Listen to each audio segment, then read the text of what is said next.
Hi అండి. Welcome to voice of the day. ఈరోజు జరగబోయే మనసంతానమే ఫుల్ ఎపిసోడ్ మీకోసం.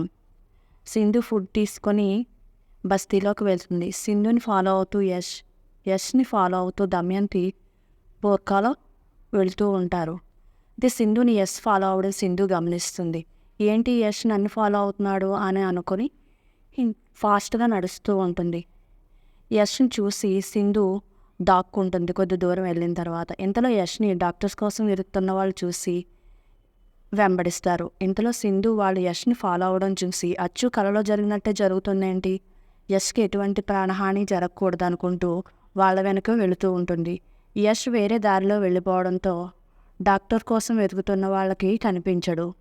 అరే మిస్ అయ్యాడు అని వాళ్ళు అనుకుంటూ ఒక చోట అలా నుంచొని 4 దిక్కులు చూస్తూ ఉంటారు.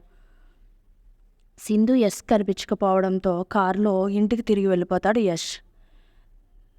ఇంతలో ఆ ఫైనాన్షియర్లు సింధుని చూస్తారు. డాక్టర్కి హెల్ప్ చేస్తున్న అమ్మాయి తనే కదా అని సింధుని పట్టుకోవడానికి ప్రయత్నిస్తారు. సింధు వాళ్ళకి దొరకకుండా పరుగు పెడుతూ లాస్ట్కి వాళ్ళకి దొరికిపోతుంది. డాక్టర్కి హెల్ప్ చేస్తున్న నువ్వే కదా, డాక్టర్ ఎక్కడున్నాడో చెప్పు, లేదంటే నిన్ను చంపేస్తామని బెదిరిస్తారు.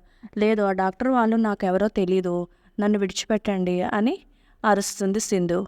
అయితే లేదు, నువ్వే హెల్ప్ చేస్తున్నావు, చెప్తావా లేదా అని గట్టిగా అరుస్తూ తన చేతిలో ఉన్న ఫుడ్ బ్యాగ్ని దూరంగా విసిరేస్తారు.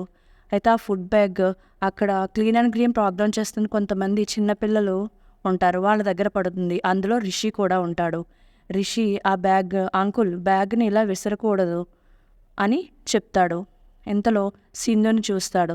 చూసి మా అమ్మని ఎందుకు పట్టుకున్నారు అని అడుగుతాడు రిషి. ఓహో, అప్పుడు సింధు రిషి అని అంటుంది. ఓహో, ఆ అబ్బాయి నీ కొడుక, వాడిని పట్టుకురండిరా అంటాడు అందులో ఒకతను. అయితే తను పట్టుకోనక వెళ్ళబోతుంటే రిషి మా అమ్మని రక్షించాలి అని చెప్పి చేతుల్లోకి ఇసుకని తీసుకోమని మొత్తం అందరూ వాళ్ళ కళ్ళలోకి ఇసుక కొట్టేసి వాళ్ళని తరిమేస్తారు. అప్పుడు సింధు చాలా థ్యాంక్స్ అని పిల్లలందరికీ చెప్తుంది. ఎందుకమ్మా వాళ్ళు నిన్ను తరుముతున్నారు అని అంటే, దేవుడికి మొక్కుకున్నాను కదా, ఒక విషయం నా మనసులో ఉంది, అది జరగాలని, దానికోసం ప్రయత్నిస్తున్న ప్రయత్నంలో అమ్మ అని రిషికి చెప్తుంది సింధు. సరే అమ్మా అయితే అని అంటుంది. వీళ్ళని మార్నింగ్ నుంచి నేను ఇక్కడ చూశానమ్మా, వీళ్ళు ఎవరి కోసం ఎంక్వైరీ చేస్తున్నారు అని రిషి చెప్తాడు సింధుకి. అవునా, సరే అయితే నువ్వు జాగ్రత్తగా వెళ్ళు ఇంటికి, నేను ఒక చిన్న పని ఉంది, వర్క్ చూసుకొని వస్తానని సింధు రిషికి చెప్పి వెళ్ళిపోతుంది. ఇంతలో డాక్టర్ మనవరాలు సుధా ఆకలి అంటూ ఏడుస్తూ కళ్ళు తిరిగి పడిపోతుంది. సింధు ఫుడ్ తీసుకొని ఏదో విధంగా వాళ్ళ నుంచి తప్పించుకొని డాక్టర్ ఇంటికి వెళ్తుంది. తలుపు ఎంత కొట్టినా తీయరు. ఇంతలో ఎవరు వచ్చింది అని డాక్టర్ అడుగుతుంది. సింధు నేనండి సింధుని, తలుపు తీయండి అని చెప్తుంది. అంటే అప్పుడు తీసి సుధా పడిపోయిందని ఏడుస్తూ ఉంటుంది. సుధాకి ఏమైందని ఫాస్ట్గా వెళ్తుంది.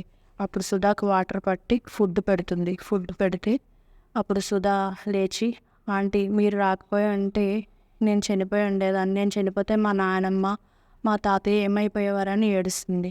లేదమ్మా, మీకు నేనున్నాను, నేను మీకు హెల్ప్ చేస్తాను అని చెప్పి సింధు కూడా బాధపడుతుంది. ఇంతలో కన్యాకుమారి నగలు దొంగతనం చేయడానికి ప్లాన్ చేస్తుంది.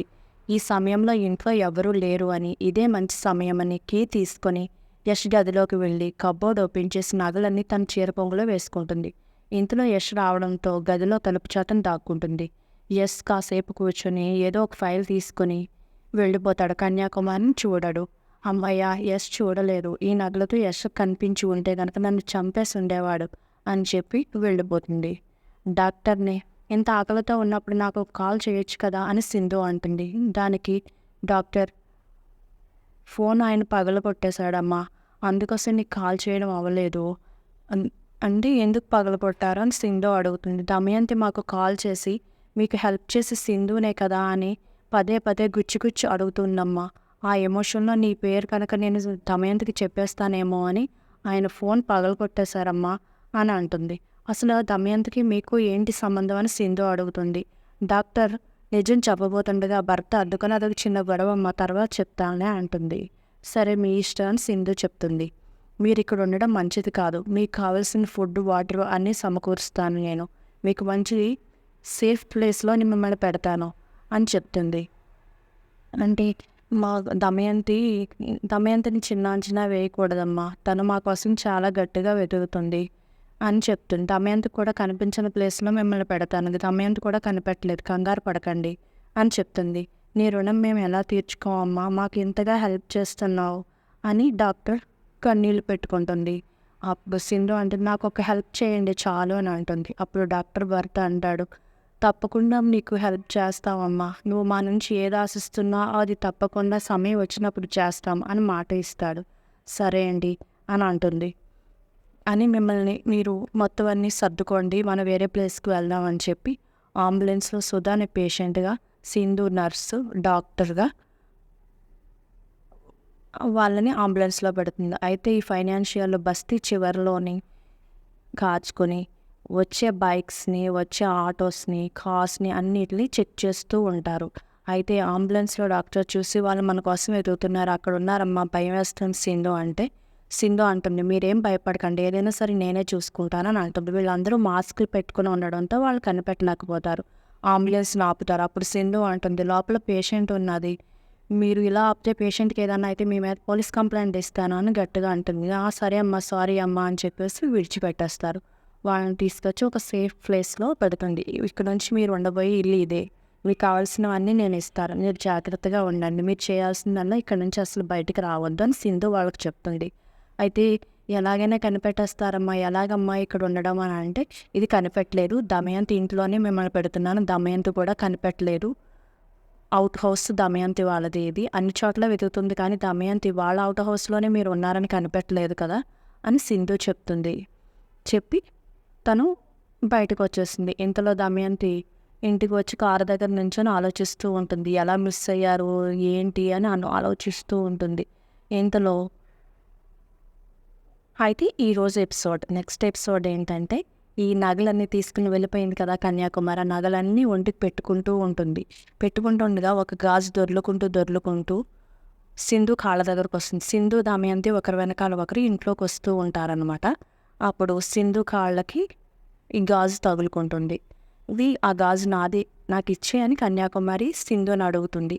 సింధు అవునా, ఈ గాజు నీరా అని ఆశ్చర్యంగా చూస్తూ ఉంటుంది. అది నెక్స్ట్ ఎపిసోడ్ అన్నమాట.